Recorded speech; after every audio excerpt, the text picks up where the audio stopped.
Hey, what's up mga kakosa? So ngayon, ito yung aking top 10 OMG, oh my gosh, sa Lalo Na Sangre, 1st to 5th episode. Number 10.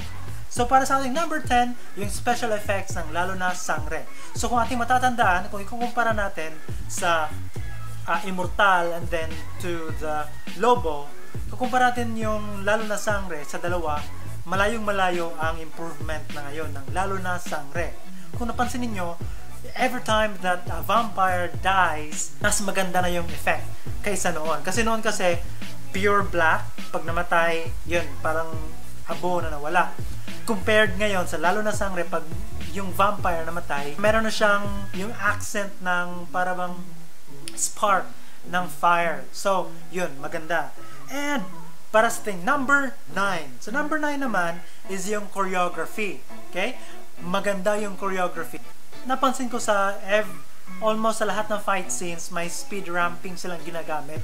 Yung pinapabilis nila yung movement, especially sa mga vampires, pinapabilis nila yung movement to emphasize na ganito sila kabilis. Though may mga times lang na medyo napapansin mo na parang hindi siya tugma. But overall, a very good choreography and also the effect. And para sa number 8. Number 8 natin is yung sa death clues na pinakita ni Angel Locsin. First na clue is yung nasa farm sila. Sinabi niya na, paano na lang pag nawala kami? So, yun yung parang pinapakita na though sa trailer pa lang, alam na natin na mawawala sila. But, ugaliin natin na tingnan natin yung mga clues. Sa story kasi, part na yun ng storyteller na magbigay ng clues kung ano mangyari sa isang character based sa mga pinagsasabi niya. One example is Angel Locsin. First clue, sinabi niya sa farm na paano lang pag nawala kami. First clue. Second clue is yung sa festival na ganun gagawin ng tao, namamatay, ganun. So, that's the second clue. The third clue is yung part na yung may doctor after nung kumuha ng doctor si Malia at yung friends niya para sa Malia para kay Lia sa nanay niya. Yan in-explain ni Angel Locsin doon na about sa na makikita mo na ito yung patutunguhan talaga ng Angel Locsin tsaka ni John Lloyd na character nila. I mean, na mawawala sila doon. Pang number 7 natin. So, number 7 is una, naiintindihan ko pa yung style or the way the vampires show their fangs na at first, nung first scene, sa highway, tapos yun yung first sight natin sa vampire na they do this, the weird smile of the vampires. Una, medyo okay pa. And then, pag launa hanggang sa 5th episode, every time na lang na may scene na vampire, gaganon, parang ang weird. I mean, redundant siya na gano'n naman palagi. Hindi pa pwedeng diretso na lang. I mean, that's just me. Maybe it's weird for me that they are always doing that, especially those vampires, but I'm not sure about you. And pang number 6 natin. So number 6 natin is Joros, ito kasi yung Lalo Na Sangre. The nature of the mood of this teleserye is 1st to 5th episode action and then sad yung feeling niya. Well, yun yung maganda is kasi si Joros yung Joker. Okay? Honestly, always akong natawa sa mga pag siya yung nasa scene kasi talagang matalab yung jokes niya. Natatawa talaga ako sa mga jokes na scene niya. So yun, good job Joros. Pang number 5. So sa number 5 natin, si Ina Raimundo or si Verusa. Si Verusa kasi stage mom, di ba? Kung mapapansin natin, if you have noticed this as well, gusto niya yung anak niya ang maging next na leader, La Unida. So yun, stage mom and ganid siya sa power. In the previous episode, siya yung traidor. Isa siya sa mga nag-traidor sa mga sa council. So, kailangan natin bantayan yan si Veruska ba yun? Veruska. Okay, so next is ating number 4, OMG. So sa number 4 natin is the Sunny Boy. Noon kasi sa Immortal, Sunny Boy, Sunny pa rin kasi siyang sinasaniban every time na meron siyang pamahiin o yung premonition niya. The previous one was a lady, was a woman, and now is a man. So, next is number 3 natin, OMG, number 3 is the death of Leah and Mateo. If you're a fan of Naruto, maaaring napansin nyo na may pagkakapareho yung pagkamatay ni Mateo at Leah sa pagkamatay ni Kushina and Minato, who are the parents of Naruto. Diba? The layering as well. The layering, unang natamaan ng claw is Minato and then Kushina. The same with Leah, Mateo and Leah. Unang natamaan si Mateo tsaka si Leah, protecting their child. The same with Kushina. Medyo na-touch ako doon. Para bang, wow, grabe yung sacrifice. Una pa lang yung sacrifice nila. They sacrificed their powers in order to save the life of Malia. And ngayon, for the second time, they sacrificed themselves again to protect. But it was not their child directly that they protected. But, you know, in a sense, si Malia pa rin yung pinotektahan nila. Kasi yung bata, akala ni Sandrino yun. But it's not Malia. So, in the end, they still protected Malia. Alright, so number 2, the Zing. Okay, if you're familiar with the movie Hotel Transylvania, yes, diba vampire din yun yung babae doon.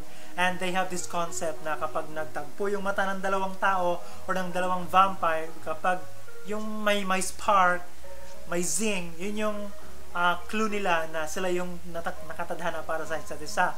And dito naman sa Lalo na Sangre, yun yung zing nila, yung naghawak sila ng kamay, nag-touch yung kanilang hands.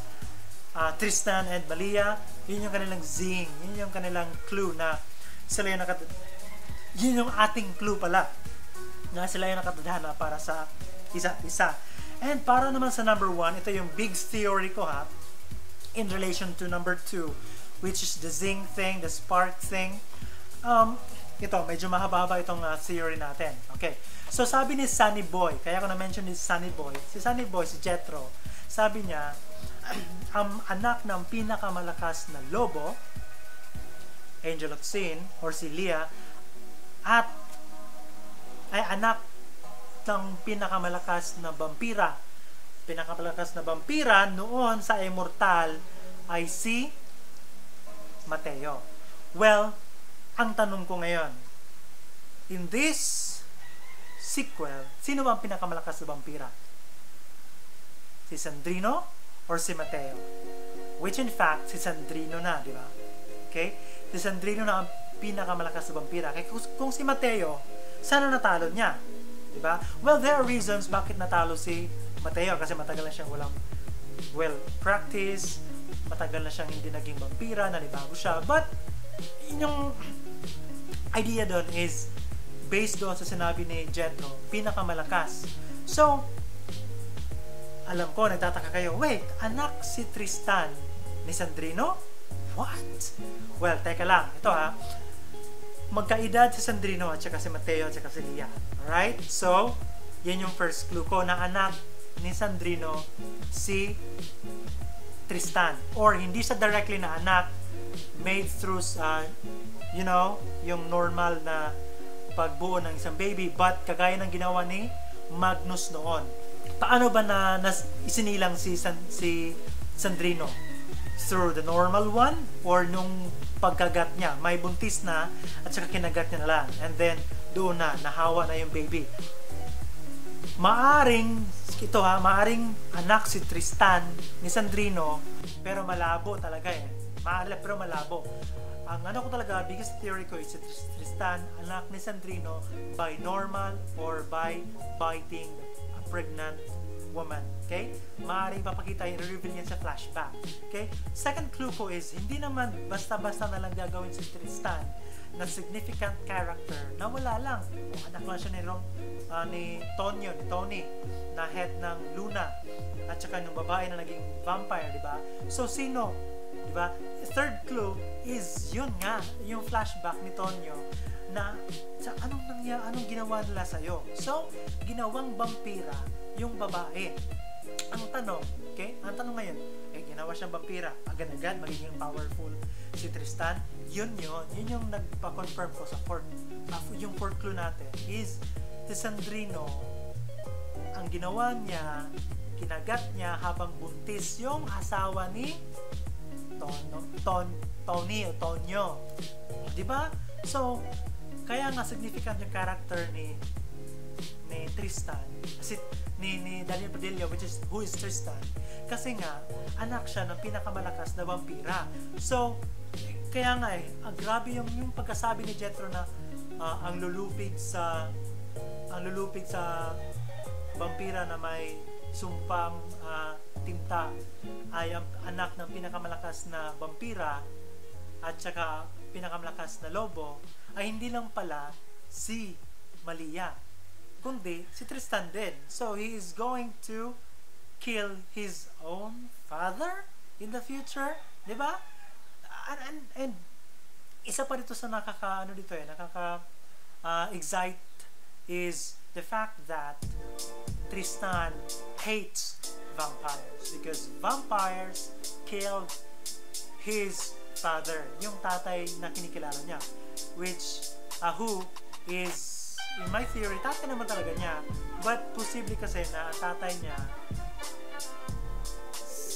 may iba siyang tatay, si Sandrino. So, yun guys sa akin, top 10 OMG, oh my gosh, para sa La Luna Sangre. So, abangan natin ang susunod na episodes next week. So, yun lang guys for now. Bye, thank you for watching.